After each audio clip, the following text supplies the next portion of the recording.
I've always been a storyteller, and from the earliest days I remember writing stories and on pieces of paper and creating characters in my mind. I had just finished my documentary about Queen Liliuokalani, and I wanted to work on a feature film about another strong woman.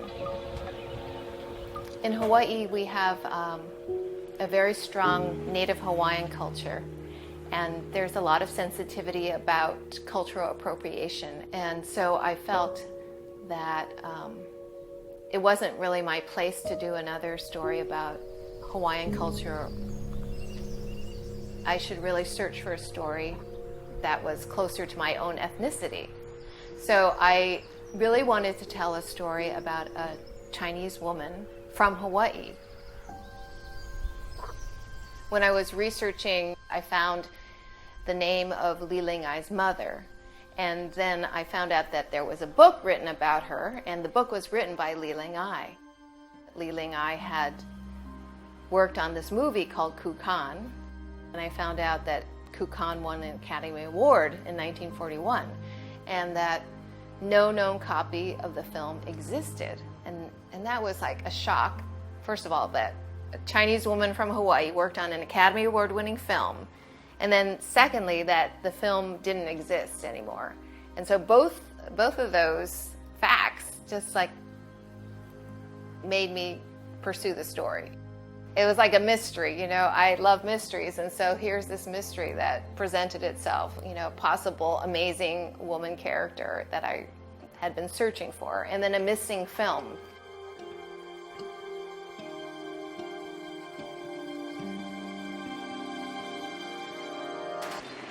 Kukan is about the Chinese people's resistance to the Japanese invasion of the country. So Rey Scott, who's the cameraman for Kukan, travels through the parts of China that were not occupied yet. And he goes around and he really photographs everyday lives of Chinese people and how they're adapting to being at war or being invaded.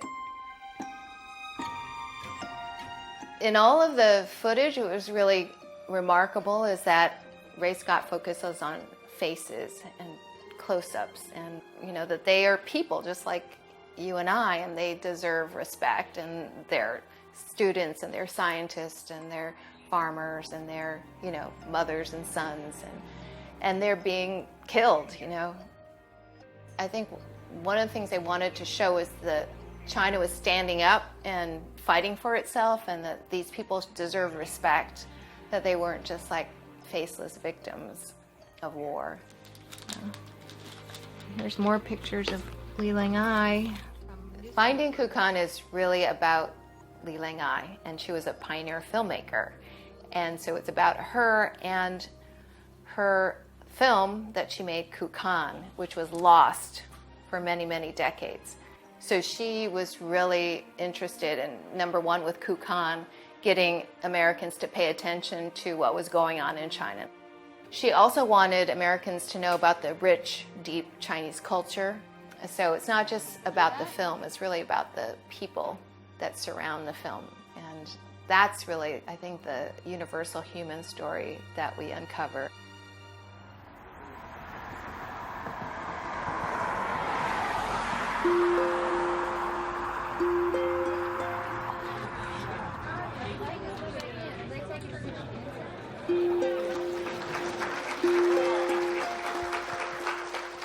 So this film is a collaborative effort in so many ways, and with so many people in this room, that looking out at you, I really want to cry, because it's like a big family reunion, and I hope you enjoy the film.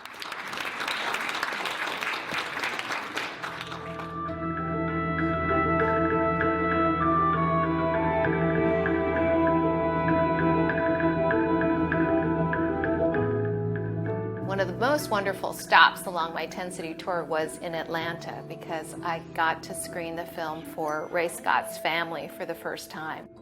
All of his 4 sons were there. Also, one of Li Ling-Ai's great nieces was there. This is Li Ling-Ai's great niece, Christina. We're so lucky to have members of their family and who helped me greatly in making this film. And there are several people in the film who've passed away. Her father and her sister are 2 of them. And so I didn't get this emotional. I hope that people realizes that our histories are so precious. Can you all stand up, relatives of Rey Scott? I mean, without all of you, this film wouldn't be in existence.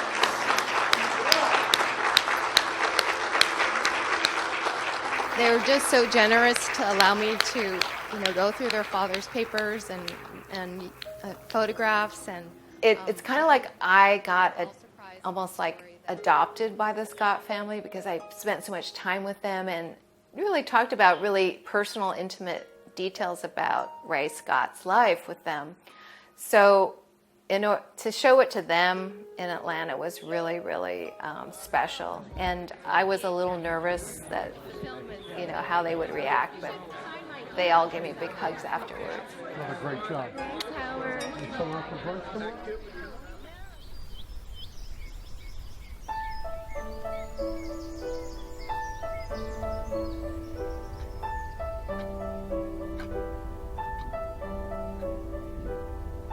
This is the story Rey Scott wrote while the Japanese bombs were landing. Did the Scott brothers ever see this? Probably not. They might be interested in this too. So found it intact so that I can reread and so recreate the mood and feeling of the China in which you were growing up. When I went to China with a copy of Kukan, and I was able to show, people who had survived the war, scenes from Kukan, I realized, they had such an emotional reaction to that, and it was bringing a part of their history home to them. You want accolades and you want winning an Academy Award would be wonderful, but that's really not what the power of the film Kukan meant to those people in China. I wasn't raised with knowing a lot of my Chinese culture. I didn't know Mandarin or Cantonese growing up. So working on this film has really kind of brought me closer to that part of me and has taught me a lot about Chinese history and made me more curious about my Chinese culture.